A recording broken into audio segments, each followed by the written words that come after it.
In this video, I want to talk about the fact that prayer is not all you need for a successful marriage. Now, sometimes when we sound like this and when we talk like this, the next question in your mind would be, what are the things I shouldn't pray about? So to know the things you shouldn't pray about is important so that you won't be wasting your time in the place of prayer trying to pray your relationship into success. So you don't need prayer to have some things going on good in your relationship or in your marriage. So let's get down to the 5 things that I have in this video that you don't need prayer for. Some people question God after praying, they still see that their marriage fails. You see some marriages that, they got to the altar of prayer, prayers were poured and everything came, and at the end of the day, it still looked like the prayers wasn't answered or maybe the marriage still failed. So it's important to know why, because when you know why, you stop blaming God. And of course, you take corrections if you need to, and also, be in the better position to help someone who wants to make the same mistakes. First is communication issues. Prayer cannot solve communication issues or communication problems in marriage. Marriage is 99% communication. If you want to have a successful marriage, you cannot do away with communication. So the problem of every marriage actually begins first from communication. When there is no flow of thought, no flow of understanding, no flow of perspective, when these things are not in place, the marriage begins to sink, the marriage begins to have problems. That's why when you come to marriages where the couples are always quarreling, always having issues, what happens is that there is a breach in the communication. You can't share your thoughts, I can't share mine, and that becomes a problem. And sometimes the reason why you have issues in your marriage is because of lack of understanding of flow of thoughts, flow of communication. So when it has to do with communication issues, you cannot pray it away. Whether you fast or sowed seed about it, you will still go back to the fact that you must learn how to communicate. So communication is what you learn how to do, and it takes an intelligent person to communicate, because you need to study the person you are communicating with. You need to know what this person understands as a language. Everybody has a language. When we talk about love language, it's still just about understanding what works for this person. Everyone responds to issues differently. So you need to take time to study your partner, study your spouse, and then position yourself the right way so that you can communicate better. So every time is not for talking, every time is not for discussing, every time is not for presenting your needs, every time is not for, sensitive discussion. So you should know what works for your spouse better, the right time to talk, the right time to keep quiet. And communication don't simply mean talking. There are ways you can communicate. There are body languages. So you should be able to understand what works best for your partner. So this is not about prayer. Prayer is not going to do so much here. Even if you pray, God will still put you in position to go and learn how to talk to your spouse, because marriage is about you and the person. There is no physical, presence of God that is going to come to work out the marriage for you. So God has his role to play in your marriage as well as you have. So the problem is that when you are praying that God should come and fix the issue of communication, you are actually telling God to come and play your own role, which is not possible. That's why prayer cannot solve this problem. If you don't have a flow of thought, a flow of communication, if there is a breach in communication in your marriage, it's simply not going to work just by prayer. So you must be in position to learn your partner, to understand your partner, to understand his or her language, and to learn how to communicate. If you don't do that, forget it. Prayer cannot just solve it. Next is trust issues. After a broken trust, it's always not easy to build that trust again. So when you have trust issues in your relationship, know that it is not what you pray away. No matter how you feel, the only thing I believe you can do when you have trust issues is to ask the Holy Ghost to help you through the process of building back the trust. But it's your job to build back the trust. The trust is built just like the first time you started relating with your spouse, with your partner. Of course, that was the beginning of your trust, because trust takes time. You need to see reasons why you need to believe in this person, why you must trust this person.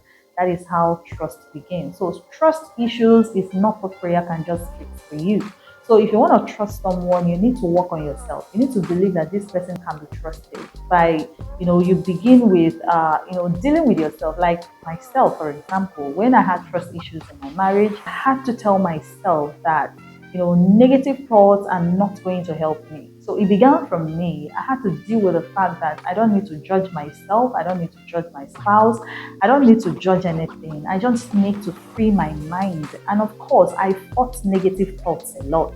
I was intentional about fighting it because the pictures of why the trust was broken or what happened to the trust will keep popping up and keep coming back to you. But you have to be intentional about fighting it. So I had to put myself in position to fight every negative thought and decided that everything is all right and everything is going to get better. And I gave myself the chance to feel good about myself again, feel good about my spouse, and do away with those negative thoughts. So if you want to see how I dealt with those negative thoughts, you have to see my video on intrusive thoughts. Check out my videos on this channel. You will see my video on how to deal with intrusive thoughts, because one of the problems people have when they are dealing with trust issues is that they keep seeing the negative pictures. They keep the memory of the past negative events, activities or whatever led to the broken trust keeps playing back on them. The memory is there and it's hard. Memory, your thoughts, they put you in a mood. They put you in they just mess up your emotions and your feelings and your actions also. So in order not to be a victim to that, you have to hold your thoughts. You have to hold your mind. You have to be intentional about fighting intrusive thoughts. So if you want to know how to fight this intrusive thought and deal with it very well, you have to see this video of mine, and it's going to help you a whole lot. So trust issue is not what you just pray about. No matter how much you pray, you still need to be intentional about dealing with it. So praying for it is good, it's fine, but know that after the prayer comes the action. You have to be deliberate, you have to be intentional about what you must do to do away with the negative feelings you have towards your partner or towards your thoughts. So if you really want to, work out your relationship and your marriage, you have to, be intentional about working out yourself. Don't just fast and pray and just sit down and just waiting for God to do some miracle for you. It doesn't work like that. You have to be ready to work. And when you work, you will see the result that comes with it. Number 3 is compatibility issues. You cannot pray away someone who is not compatible with you. This is very important, especially if you are yet to be married. Understand the very fact that it's okay to just be patient enough to find someone you can work with. People have different temperaments. People have their values. So when you are stuck up with someone who don't have the same value with you, you don't just pray that away, and understand the very fact that people are unique. God created everyone to be special, to be unique based on the purpose He designed them for. So if you're praying and asking God to change someone from who they are, I don't mean changing bad attitude, because praying that God help your spouse to get strong in their area of weakness is different from praying that God change this person entirely so that the person will just be compatible with you. People are different, people are unique, and of course God created them that way because of the purpose He has designed for them, so that they can fit in and become the very best of themselves.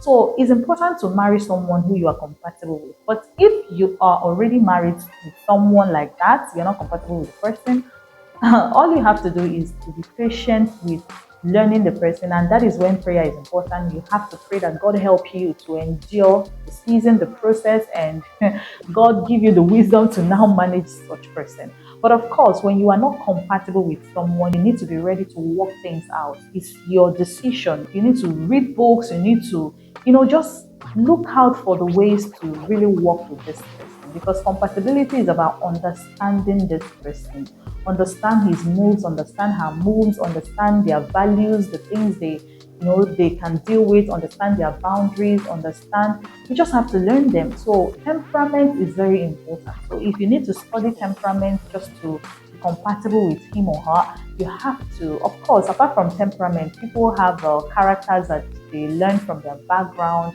or character formation can be from any place, anything. And of course, that could be an issue with compatibility in relationships. So, but in any case, just know that praying and fasting over compatibility issues doesn't just work. You need to open your eyes and be intentional about finding what works for this person. How and what are the best ways I can relate to this person so that he or she can open up more to me and understand me better, and we can have a more healthy relationship. That will take you to the place of study. You must read books. I have books on marriages. I also have books in this channel. You can check it out. My videos are there. Marriage for singles, books for marriage, before you marry as a single, and books for the married. So I believe some of those books, they are going to help you a whole lot. And there are other special books that are just focused on problems. So you can try to source it out and help yourself with knowledge. It's going to help you. So what I'm saying here is that you don't need to just settle for prayer without going to find what your problem is, because when you discover what your problem is, God gives you wisdom even when you pray. Of course, you can't finish praying without Him directing you to what to do. There must be a doing so that the problem will be solved.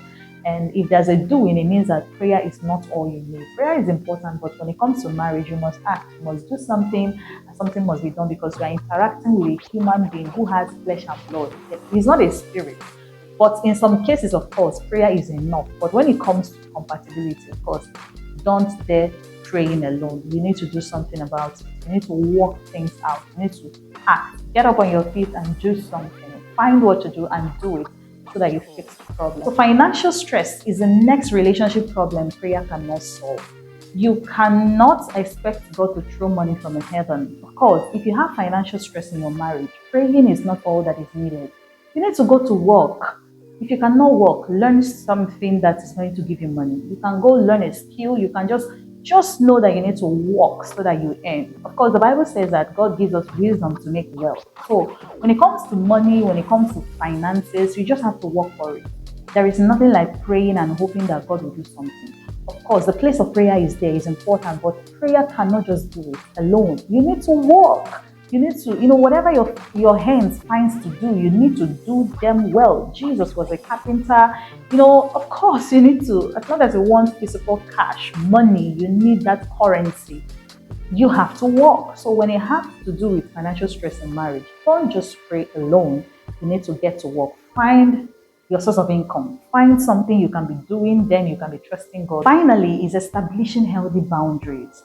You cannot pray away some certain people in your life. Like some people, you know that there are some toxic relationships that is just lurking around you. It could be family, extended family, it could be friends, old friends, and people that are not just good in your life, and you just pray that God will take them away. God cannot do that. You need to be the one to take them away.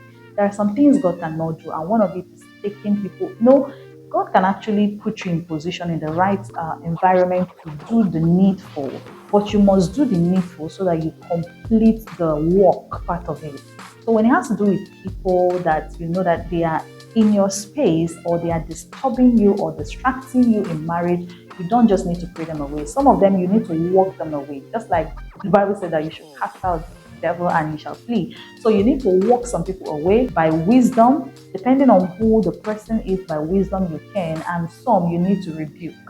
You need to take out. So it's important to know your boundaries. So in marriage relationship, prayer cannot just do everything. There are some things that you must be up and doing. You don't need to tolerate a lot of things. So you have your boundaries, and people should also respect your boundaries as well as you respect their boundaries. But of course, that boundary of yours should be a healthy boundary. So whatever boundary that you have and would make you to want to, stay away from people, let it be something that is worth it.